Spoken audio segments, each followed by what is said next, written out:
Hello good morning. एक बार आपका फिर स्वागत है हमारे यूट्यूब चैनल पर एस के भाई सर। मैं इंजीनियर सुरेंद्र कुमार यादव। आज का वीडियो सबसे इम्पॉर्टेंट है। यदि आज का वीडियो आपने नहीं देखा तो आप नंबर सिस्टम को सॉल्व नहीं कर पाएंगे, इसलिए सबसे इम्पॉर्टेंट है आज की वीडियो को देखना और इस बारे में जानना। यहीं से मैक्सिमम क्वेश्चन आपके एग्ज़ाम में आते हैं। ये सबसे इम्पॉर्टेंट क्वेश्चन है। ये क्वेश्चन हर एग्ज़ाम में आता है और इसको आप देख के ही सॉल्व कर लेंगे उंगलियों में, सेकंडों में। क्या करना है इसमें, सबसे पहले क्वेश्चन इस तरह से दिया रहता है। आपको ज़्यादा दिमाग पे जोर नहीं डालना है, सिर्फ क्वेश्चन को देखना है और आंसर अपने आप आ जाएगा। तो इसका ट्रिक क्या होता है? ट्रिक ये है कि रूट के अंदर जो नंबर लिखा है उसको लिख लीजिए और उसके बाद 2 की पावर, उसके बाद 2 की पावर में लिखिए कितनी बार रूट आया है। 1 2 3, 3 बार रूट आया, 3 लिखिए। यहाँ पे 2 की पावर 3 - 1, ये आपका आंसर होगा 7/8। तो आप इसको याद करने के लिए मैंने इस तरह से लिख दिया है। करनी की संख्या यानी रूट की संख्या क्या है? 5। और 2 की पावर रूट की संख्या कितनी है? रूट की संख्या 1 2 3, तो 2 की पावर 3 - 1, 2 की पावर 3। ठीक है, इस तरह से आप इसको देख के सीधे आंसर पर टिक लगा सकते हैं। क्या होगा इसमें? कितने रूट हैं? 1 2 3 4। 2 की पावर 4 हम जानते हैं 16 होता है। 16 - 1 15, यानी 3 की पावर 15/16 इसका आंसर हो जाएगा। देख के ही आप टिक लगा सकते हो। कितना रूट है? 1 2 3 4 5 है। 2 की पावर 5 इजकल टू क्या होता है? 2 की पावर 5 इजकल टू 32 होता है। तो इसको देख के हम लगा सकते हैं 31/32। नीचे जो आएगा उससे ऊपर एक कम आएगा। सीधे हम यहीं से आंसर लिख सकते हैं। ये सबसे इम्पोर्टेंट क्वेश्चन है और अगर इसको आपने नहीं सॉल्व किया तो फिर आप आगे के नंबर सिस्टम और इन पे क्वेश्चन को आप एग्ज़ाम में नहीं कर पाएंगे। इसलिए ये सबसे इम्पोर्टेंट था। आपको ये समझना बहुत ज़रूरी है। आप सेकंडों में इसके आंसर निकाल सकते हैं। आप कोई भी संख्या हो इस तरह से आप उसको लीजिए और उसका आंसर देखिए, चुटकियों में आपको उसका आंसर मिल जाएगा। अब दूसरे टाइप का जो इसमें क्वेश्चन आता है वो क्या आता है, उसको हम देखते हैं कैसे आता है। ये भी अपने आप में बहुत इम्पोर्टेंट है। मान लीजिए क्वेश्चन आया हो हमारे पास √12 -√12 ऐसे इस तरह का क्वेश्चन आया हो तो इसका पूछेगा इसका आंसर क्या होगा। तो हम क्या करेंगे? पहला स्टेप, रूट के अंदर जो संख्या है उसको बाहर निकालें। इसका गुणनखंड करें। गुणनखंड ऐसे करें ताकि इनका अंतर 1 हो। ठीक है, तो 12 है। 12 को हम क्या लिख सकते हैं? 4 × 3, और इसको जब करेंगे 4 - 3 तो ये बराबर 1 आ जाएगा। यानी हमारी कंडीशन को ये फॉलो कर रहा है। करनी के अंदर नंबर क्या है? उसको लेना है। करनी के अंदर की नंबर को लेना है, उसका गुणनखंड करना है। गुणनखंड कर ऐसा करना है ताकि उसका अंतर सिर्फ 1 आए। तो हमको उसको जो है लिखना है। ठीक है, अब गुणनखंड ये आ गया, हमारी कंडीशन को ये फॉलो कर गया। अब हमें इन दोनों में से कोई एक संख्या ही होगा इसका आंसर। तो हम क्या करेंगे? यदि नेगेटिव माइनस का चिन्ह लगा हो, यदि माइनस का चिन्ह हो तो छोटी संख्या आंसर होगा। यानी इसका आंसर क्या होगा? 3। इसकी वैल्यू अगर पूछेगा तो इसका आंसर 3 होगा। ठीक है,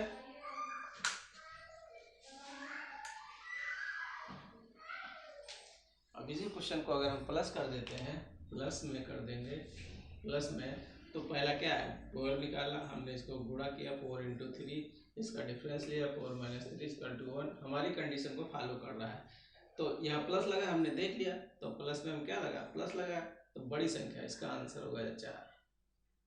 ठीक है, इसका आंसर हो जाएगा 4। एक दूसरा क्वेश्चन देखते हैं, आप उसको देख के ही सॉल्व कर सकते हैं, इसमें टाइम नहीं लगेगा।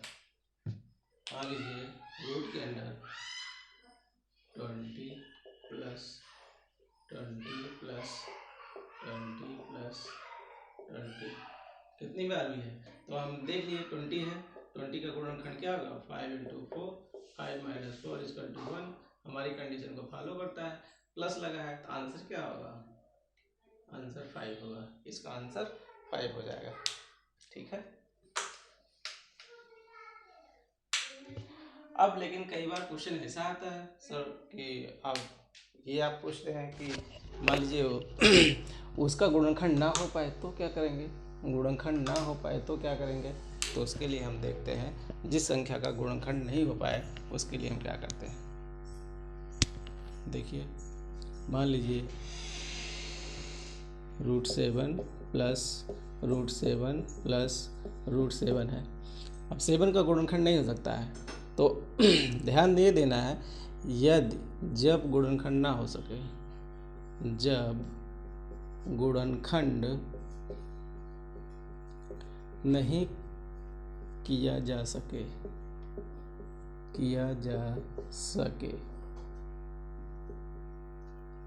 तो दो कंडीशन है, यदि प्लस लगा हो तो बड़ी संख्या लेंगे जिसका गुणनखंड किया जा सके और अंतर 1 आए।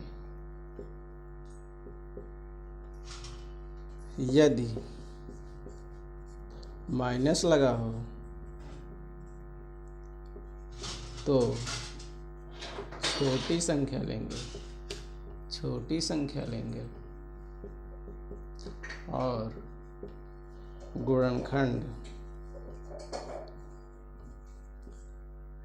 का अंतर 1 आए। ठीक है, अब ये दो कंडीशन हमारे पास है, तो इसमें क्या है प्लस है तो हम 8 प्लस 7 है, ठीक है, प्लस लगा, इसके आगे की संख्या क्या होगी 8 होगी, 9 होगी, 10 होगी, 11 होगी, 12 होगी, लेकिन 8 को हम गुणा करेंगे 2 इंटू 4 या 4 इंटू 2, लेकिन माइनस करेंगे तो नहीं आएगा, 3 इंटू 3 होगा, माइनस करेंगे तो 0 आ जाएगा, 5 इंटू 2 होगा इनको गुणनखंड, लेकिन जब माइनस करेंगे तो 2 आ जाएगा, 3 आएगा, 11 नहीं होगा, 4 होगा, 4 का क्या होगा 4 इंटू 3, इसको माइनस करेंगे 4 माइनस 3। ठीक है, ये आ गए हमारे पास। अब हमको क्या करना है, यानी इससे बड़ी संख्या को हम जाएंगे, इससे बड़ी संख्या हम गए तो 12 मिला, 12 पे हमको 4 और 3 मिला, तो जिसको हम माइनस करेंगे या गुणनखंड करेंगे तो उसका डिफरेंस जो है 1 आएगा। तो इसका आंसर क्या होगा, इस चीज़ का आंसर क्या होगा, इसका आंसर होगा कि 3 और 4 के बीच में, 3 और 4 के बीच में इसका आंसर होगा। इस तरह से ऑप्शन दिया रहेगा, 3 और 4 के बीच में, 4 और 5 के बीच में, 5 और 6 के बीच में। यदि जो है ये प्लस लगा है तो हम बड़ी संख्या पे जाएंगे, यदि ये माइनस लगा होगा तो हम नीचे की संख्या पे जाएंगे, 7 था तो 6 पे आएंगे, 5 पे आएंगे, 4 पे। एक क्वेश्चन हम नेगेटिव वाला भी कराते हैं आपको कि उसको कैसे कर सकते हैं, ये बहुत ही इम्पोर्टेंट क्वेश्चन है, ये हर एग्ज़ाम में आता है, इसलिए आपको इस पर ध्यान देने की ज़रूरत है।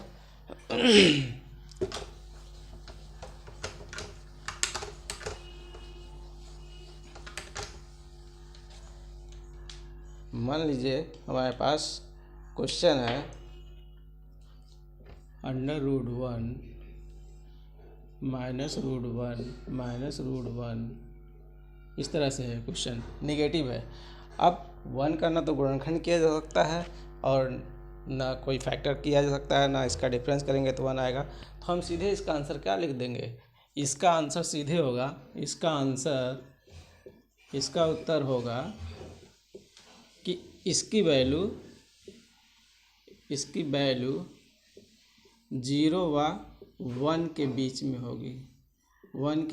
होगी, ठीक है, 0 और 1 के बीच में। इसको और अच्छे से समझ सकते हैं हम, मान लीजिए √5 की वैल्यू लेते हैं, √5 -√5 ये ले लेते हैं, ठीक है, सेम है, माइनस माइनस है। 5 का गुणनखंड नहीं किया जा सकता है, 5 से नीचे आएंगे 4 का गुणनखंड क्या होगा, 2 × 2 होगा, नहीं होगा। फिर हम नीचे आएंगे तो हमारे पास 3 होगा, 3 को हम क्या कर सकते हैं, इसको लिख सकते हैं 3 × 1 लिख सकते हैं, इस तरह से लिख सकते हैं। 2 होगा, 2 को 1 लिख सकते हैं तो हम इसको कर सकते हैं। अब यहाँ आ गया 2 को हम क्या लिख सकते हैं, 2 × 1, 2 को हम क्या लिख सकते हैं, 2 × 1। इसका जब डिफरेंस लेंगे 2 - 1 = 1, हमारी दोनों कंडीशन को फॉलो कर रहा है, दोनों कंडीशन को फॉलो कर रहा है, ठीक है। माइनस लगा है तो हम क्या कह देंगे, इसमें ऑप्शन रहेगा 2 और 1 और 2 के बीच, बी रहेगा इसमें 3 और 2 के बीच, सी रहेगा 4 और 5 के बीच, डी रहेगा 0 और 1 के बीच। तो हमने बताया था जब माइनस लगा रहेगा तो उससे नीचे की संख्या पे जाएंगे, छोटी संख्या पे जाएंगे, तो छोटी संख्या ना 4 हुआ, ना 3 हुआ, 2 हुआ हमारे पास, क्योंकि 2 × 1 2 हो जाएगा और इनका डिफरेंस 1 हो जाएगा। हमारी 2 कंडीशन होनी चाहिए कि उनका गुणनखंड हो जाए और उनका जो है डिफरेंस 1 आए। तो हम इसको 2 और 1 के बीच में इसका, यानी 2 × 1 होगा, तो हम इसकी वैल्यू को बोलेंगे 2 और 1 के बीच में ये लाई करेगा। इस तरह से जब भी क्वेश्चन हमारे पास आता है, इस तरह से जब भी हमारे पास आएगा तो इसका आंसर हम इस तरह से निकाल सकते हैं, ठीक है, ये आसानी से। ये बहुत क्वेश्चन आते हैं, जैसे रेलवे का एग्ज़ाम चल रहा है, CBSE का चल रहा है, NTPC होने वाला है और SSC में भी आता है एग्ज़ाम, तो वहाँ से हम इसको चुटकियों में देख के ही एक बार में ही देखेंगे और आंसर हमको मिल जाएगा, ठीक है। कई बार ऐसे क्वेश्चन भी पूछता है, क्या पूछता है, √72 -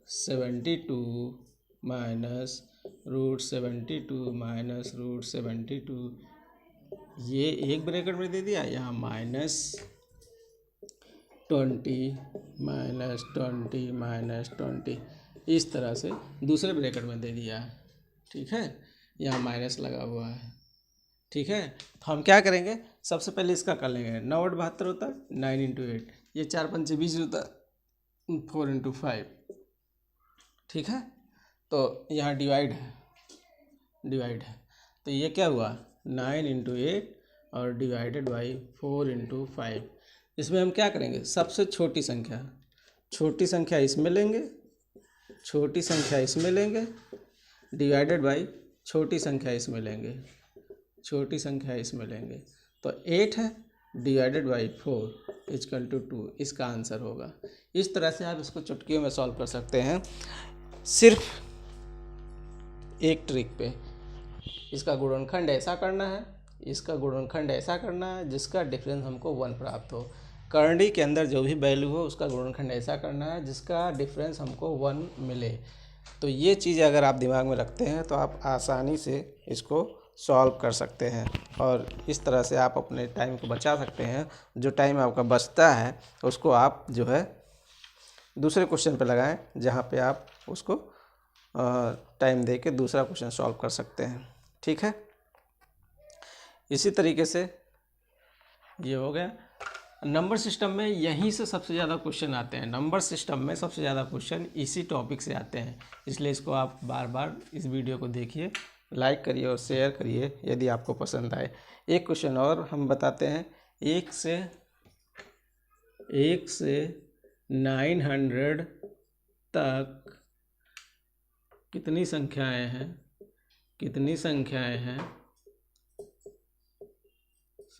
हैं, जो 2, 3, 5 से विभक्त ना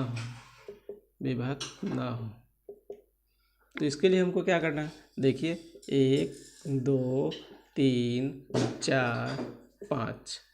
5 से ना कटने वाली संख्या कितनी है, 4। तो हम 5 से ना कटने वाली संख्या क्या लिख सकते हैं, 4/5 लिख दें। अब 3 है हमारे पास, 3 से ना कटने वाली संख्या कितनी है, 3 से ना कटने वाली संख्या को 2 है तो 2/3 लिख दें। ठीक है, 1 भी मान लीजिए। 1 से ना कटने वाली संख्या को अगर हम पूछें तो क्या है, 2 है। 2 से ना कटने वाली संख्या का क्या है, 1 है। 2 से ना कटने वाली संख्या 1/2। इन तीनों को मल्टीप्लाई कर दें, 900 इंटू 1/2 इंटू 2/3 इंटू 4/5। अब इसको डिवाइड कर दें तो 56 × 30 हो जाएगा, 8 40, 240 इसका आंसर होगा। 240 संख्या ऐसी होंगी जिनसे ये नहीं कटेगा। तो इस तरह से नंबर सिस्टम में क्वेश्चन आते हैं और हम इसको आसानी से सॉल्व कर सकते हैं बिना किसी कैलकुलेशन के। सिर्फ आप देखिए और आंसर लिखिए। गुणनखंड आपको आसान होता है। ऐसे छोटी ही संख्याएं दी जाएंगी, बहुत बड़ी संख्याएं नहीं दी जाएंगी कि उनका गुणनखंड आप ना कर पाएँ। ठीक है, तो हमारा वीडियो अगर आपको अच्छा लगे तो लाइक करिए, शेयर करिए, यूट्यूब पे हमको फॉलो करिए, फेसबुक पे फॉलो करिए SKY सर के। Thank you.